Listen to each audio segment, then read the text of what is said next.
This is aisle 42.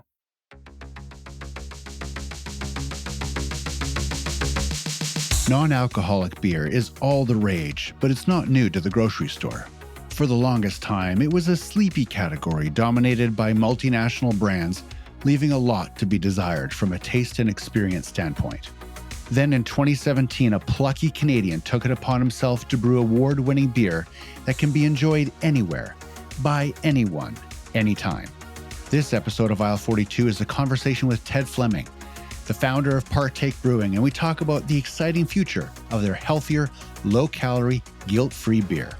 The discussion covers a wide range of topics, including the importance of quality, precision, and natural ingredients in the brewing process, how consumers with dietary restrictions and lifestyles cherish alternative beverages, sustainability and social responsibility in beverage making. And we even hear about his experience on Dragon's Den, which included a beer cart bike journey in a rainstorm on Toronto Highway. The entrepreneurial force is strong with this one. Here's Ted from Partake Brewing. Ted, I've been looking forward to this conversation ever since we sat down for a cup of coffee from just around the corner from my office. And I'm excited to dive into the world of low-calorie, non-alcoholic, and sustainable beer. But before we make that jump, I'd love to know first, if you could imagine the perfect grocery store of the future, what would it look like? Yeah, that's a great question. Perfect grocery store of the future. I'm a big fan of grocery stores that are super close and convenient to me. I'd love to see more sort of distributed retail really close to a lot of communities, making healthy, great tasting food accessible to all kinds of people with some great affordability as well. And I think we've gone in the direction of really massive mega stores where people have to drive to get their food, and I'd love to see it more distributed, more equal in terms of cost and accessibility and nutrition being a part of that. Yeah, I like that idea a lot. And certainly the smaller grocery stores, the ones that feel almost a little bit more like a destination than a logistical task on your calendar. It can be really fun. You can get really excited walking to a grocery store that's a bit more curated or a little bit more, a little bit more of that neighborhood feel. Absolutely. And I think that would layer on just like, a lot of people are having their groceries delivered, just having that distributed location where groceries could come from, even if it's being delivered. That's a value add from an environmental perspective too, I think. I agree. Now, let's talk about beer. Beer in the grocery stores, especially out west, there isn't a lot of alcoholic beer in grocery stores, at least not that I'm aware of, but in other places there is. But what's interesting about the space that you play is that you're brewing beautiful beers that, because of their lack of alcohol, are in the grocery store. And it's a category that's growing and that more and more retail shelves are giving space to. And consumers are just getting more and more excited about beer that they can enjoy. I think you guys use the term guilt free. And sure enough, guilt free is a wonderful thing. But what's I find really fascinating about the beers that you guys have is that you're leaning into some really interesting flavors. So let's go to the top of the pile here. Why don't you walk us through all the beers that you guys make? What are you guys brewing over there at Partake? Yeah, great question. We've made about 15 different beers over our lifespan. We launched in 2017. That very first product was an IPA, and today it's still our best selling individual flavor. And the reason I started with that is in 2017 there was no such thing as craft non-alcoholic beer. Any non-alcoholic beer you could find at retail was some kind of lager. It was from Europe, or it was from one of the big brewers in North America. And so I kind of started with, okay, IPA, it represents 20%, if not 25% of all craft beer sales. So, to be a craft brewery and call yourselves a craft brewery, I think everyone understands you have to have an IPA. It also, in my mind, was probably the hardest craft beer style to get right in the non-alcoholic format. And so, in some ways, I started with the biggest challenge and saying, okay, if I can launch an IPA, a non-alcoholic IPA that really resonates, tastes great, then I can make other styles. Like that'll be the gateway to making other styles and prove to me that they're possible. And so that first launch of the product was fantastically received. We did a Kickstarter campaign. We had a $10,000 goal in that campaign. We reached that in the first 3 hours of our campaign and went on to raise over $30,000. And then we had repeat customers. I still have customers today that are supporting me and buying that same IPA, albeit that IPA has evolved. It's gotten better, incrementally better every year as well. More recently, we've gotten into really specialty type of beers. We have a peach goza that's extremely well liked. It actually drinks a bit more like a seltzer than it does a beer. So for anyone that says, "Hey, I love what you're doing, but I don't really have a taste for beer," we kind of put them onto our peach goza, which drinks a bit more like a seltzer. We're doing some new launches of product like some variants on lager because the market for beer in general is moving a bit away from IPA today and towards sort of more easy drinking styles. So we've done a radler in the past. We've done a lime flavored beer in the past. We also do seasonal beers that reflect sort of a darker, richer type of beer in the winter season. So we launched a Dunkel. More recently, we've done a Hefeweiss in the summer. So we have a pretty broad portfolio of flavors that we've launched, and there's still more to come. Love it. It's such a great lineup. I tried it for the first time 3 years ago. And what really struck me, well, first off, my expectations were kind of low. I'll be honest with you. I thought it was going to be kind of a, it said beer on the side of the can, but what was it going to taste like? And I was expecting sort of that light, flat, zero mouthfeel kind of consumption, and I was going to be underwhelmed. What hit me in the face was great flavor, bold flavor, where I felt like I took a big swig and it actually was satisfying. And I don't know how you do it. And a lot of people have failed trying to do it before. And you mentioned some of those, large commercial non-alc beers or those European alc beers when my wife was, pregnant and early family days where she was like, okay, I can't have, alcohol. So she's, buying these other beers. And she was pretty grumpy about it. It didn't last long. She was like, forget it. I'm just going to drink grape juice or I'm just going to drink water. Like it just wasn't worth it. The non-alc beer space has had an evolution, but some of these beers just still don't taste good. So not everyone has evolved.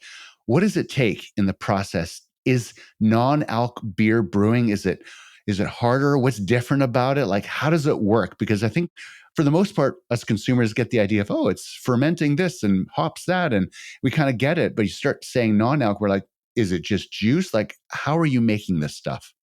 Yeah, it's a good question. And I got a message today from someone who said, "Hey, Ted, I connected with them on LinkedIn and they're like, Ted, glad you reached out. I've been a fan and a drinker for 5 years. You've helped sort of really change the non-alcoholic landscape and given me something really, really fantastic to drink over those last 5 years." And she discovered Partake after a pregnancy. So I totally get the story and the path your wife was on and what things were like before. I gave up alcohol because of a diagnosis of Crohn's disease. So there wasn't really much for people that didn't drink before Partake, and some other brands kind of led the charge. Yeah, and in those early days, as we priced our product sort of similarly to our alcoholic cousins, you get a lot of people who would say, "Okay, well, why is it priced the same? Shouldn't it be half the price? It doesn't have taxes. It doesn't have all these things that they, assume are in the cost of their alcoholic beer." And I like to use the word delicate, like making a good, in fact, a great, in our case, non-alcoholic beer. It's very delicate. It doesn't tolerate errors very well. Whereas the 7% IPA, you can hide a lot of errors within that high alcohol content. And our beer, you can't. And so it takes a lot of care, a lot of precision brewing. Definitely some companies are using dealcoholization, some more heavily than others, some a very light way. But, I think part of the reason we've had the commercial success that we have had is it's the only thing we do. We are only focused on non-alcoholic beer. It's meaningful to us as a company. It's meaningful to me as a founder because of my situation. And we've taken the time to make our product great. And I think a lot of products entering the market today are just trying to get into a hot category and haven't put the time in to really hone their product. And unfortunately, that's to the detriment of the category and probably a barrier to their long term success. And there's a safety concern around this brewing technique where it can be done wrong to the point where beer can be unhealthy or harmful based on some factors. Is it one of those things where that it just comes down to good technique and you just have to kind of follow the checklist, or is there sort of a dark arts to this whole thing? Yeah, I'd say there's some, I think, publicly available methods to make the beer stable, shelf stable from a taste perspective and also from a food safety perspective. We're a leader in the category. For us, full tunnel pasteurization of all our products is a non-negotiable. Any new partner we look at for brewing our beer or partnering with, they have to have that level of food safety. Unfortunately, I think a lot of companies, again, just sort of rushing to get into the market, maybe aren't taking that same level of care. And I think some of your listeners may be aware of sort of what happened with kombucha, 5 to 10 years ago in the U.S. A lot of recalls around, the alcohol contents were higher than claimed. I think you'll see that in non-alc beer in the next couple of years. But us as a company, and there are a few others that have a call it a platinum standard of food safety and product control. I think we'll be here for the long haul. And better for you is a phrase that some of us use to talk about products that, are more responsibly made, especially when it comes to ingredients. So what's your approach at Partake when it comes to what goes inside these beers? Yeah, our beers have always been like natural ingredients. So key ingredients for us: water, barley, hops, yeast. Those are the four ingredients that you would see from, the Bavarian beer standard in Germany that goes back to the 11th century. So very common beer ingredients. We will deviate from that when we do something like a Radler, which is a beer with a citrus juice, for instance, or our peach goza. The style calls for salt and coriander. So some non-traditional beer ingredients, but still natural ingredients. When we do use flavor enhancers, they are natural flavor enhancers. They're organic in nature. So, the quality of the ingredients is a huge component of the end product that consumers experience and taste. And consumption occasion is always a big play when it comes to beer. Personally, there are times of the day where I will enjoy a beer, alc or non alc, but then I won't. So, for example, late into the evening, I'm not likely to open a beer because of how it makes me feel. However, in non alc, that consumption occasion window it kind of widens a little bit where it's a little bit more enjoyable, a little later in the day or a little earlier in the morning, like that Sunday brunch where, yes, I do enjoy an IPA and having a non-alc IPA with an eggs Benedict is actually really, really enjoyable. And then I don't feel like I need a nap at 11:45 in the morning. What kind of feedback are you hearing about, how people consume, like where people consume it? What sort of consumer feedback are you getting? It's been quite an evolution in terms of like consumer use occasion. When I started the business, most of our consumers look like me. They had a health or medical or, a personal reason why they didn't drink alcohol, and they were totally non-drinkers. Very different today. We're seeing a huge influx of consumers who are using non-alc as kind of, they could use it as a pacer. So they might have go out and have two alcoholic beers and then they'll have two partakes, and they'll go home and they'll feel like, okay, I can sleep well, I can get up in the morning and be functional, but they're still feeling like good about, hey, I'm social, I'm connecting with people in that social occasion, and that's the way they balance things. We see other people who say, hey, I'm just not going to drink during the week, and I'll drink non-alcoholic beer during the week, and then on the weekend I'll be a little bit more flexible in terms of how I drink. A funny occasion happened to me just a few weeks ago where I came down for breakfast and my wife is drinking what looked like orange juice for me, and I'm like, oh, can I have some of that? And she's like, oh, it's not orange juice, it's one of your Radlers. So, I think there are a lot of new occasions for non-alc where a few years ago people wouldn't consider that, but today a lot of great options and people are using it in a way that makes sense for them. We've got some employees within our company that say, hey, I don't drink when I travel, so I drink non-alc when I travel, but I can drink when I'm not traveling. So they just have different ways that it is weaved into their lifestyle. And you guys talk about guilt free, and that also plays into the calorie count. You guys have very low calorie beer, which is remarkable. And I think that that does extend into a lot of different types of occasions and situations where people want to enjoy something that's beautifully made, but it isn't that typical 2, 3, 400 calorie count. Yeah, I think that's something that's fairly unique to Partake as a brand. I think as consumers look to, what is meaningful for me in this product or any product, they want great taste, which we certainly deliver on. They want variety, we deliver on that. But the calorie piece is something quite unique to Partake. All of our products are between 10 and 30 calories for an entire can. So many people equate that to it's almost calorie free in many instances. Our team likes to joke, you can burn 10 calories just in the act of raising your hand to drink a beer. So, some people have joked that we're kind of like the celery of beer, albeit we taste really, really good. So that's a great component to what we offer. I happened to develop diabetes last year, and, it's just lucky for me. The beer that I make is really a product that I can use every day and fits that restriction that I have today. And I think it works for just people in general who are trying to manage how and where the calories they intake come from. And I think a lot of people are not looking for calories to come from beverages. They're looking for really low calorie beverages. So those calories can come from more nutrient rich food. And I was surprised to learn that you guys are B Corp certified. And I don't know how long you've had that, but that doesn't seem very easy in beer manufacturing to acquire that and to retain it. And you certainly stand out in the sea of craft beer. There is not a lot of B Corp certifications out there because that level of transparency takes a deep commitment. What has it been like for your team to kind of go through that process and to maintain that level of standard?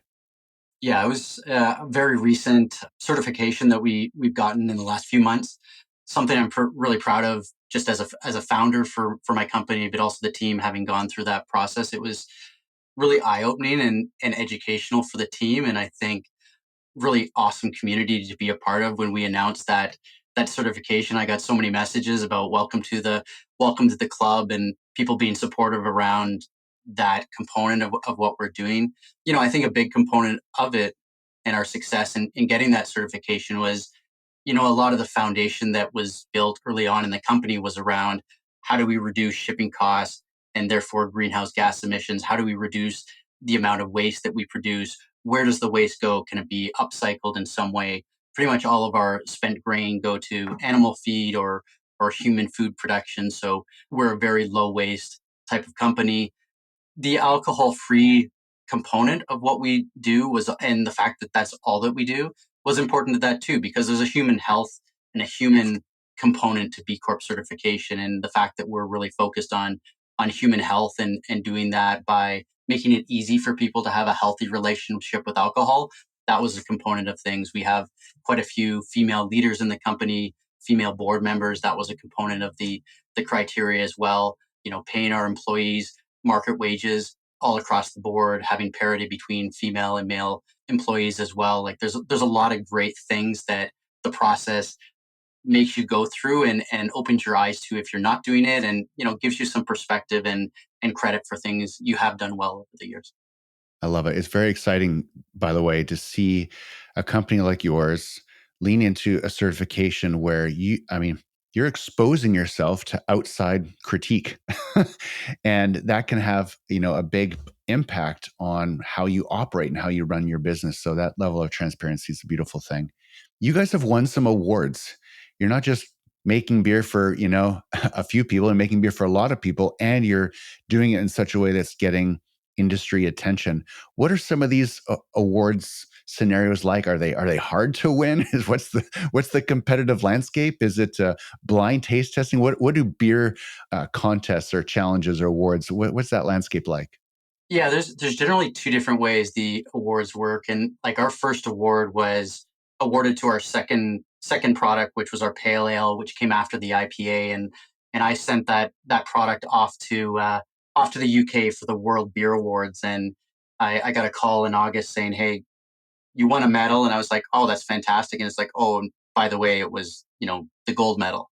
That was an amazing achievement because it was very early on in our history. That award in many ways allowed us to open up some really, really key retail partners. And then we had the commercial success in those retail partners, which opened up more opportunities for us. But that's probably the most special award for me. The competitions, like I said earlier, tend to fall within one of two categories. One is like there's a gold, silver, bronze, and that's it, or there's a point system where multiple products could win gold, silver, or bronze based on their point scoring. So, we've been in both styles of competition and won, I would say, probably 15 medals over the course of our history. And we try to put in new products to those awards. So, pretty much all of our products have won some type of award in their history, which is fantastic. And I think it's good for us to challenge ourselves to be in that and to be at a competitive table. So we keep at the top of our game from a taste perspective. And the thing I tell my team and the thing that we all recognize is that, calories is never a component of these awards. It's all based on taste. It's all based on mouthfeel. It's all based on how true to style you are. And we continue to win award after award for those things. And we do it in a 10 to 30 calorie format, which blows most people's minds. I agree. It's mind-blowing.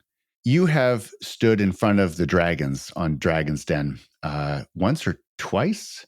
Just once live, and they did a recap episode recently. Yeah. That's what it was. What was that experience like to stand in front of them and say, this is what I'm doing, are you interested? What was that whole thing like?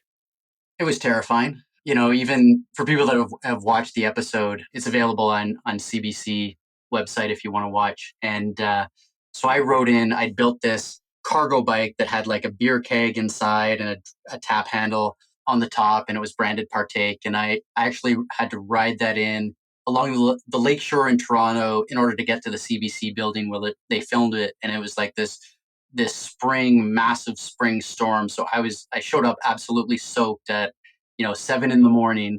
People driving along the Lakeshore Boulevard were looking at me with like the strangest looks of like, what is this guy doing?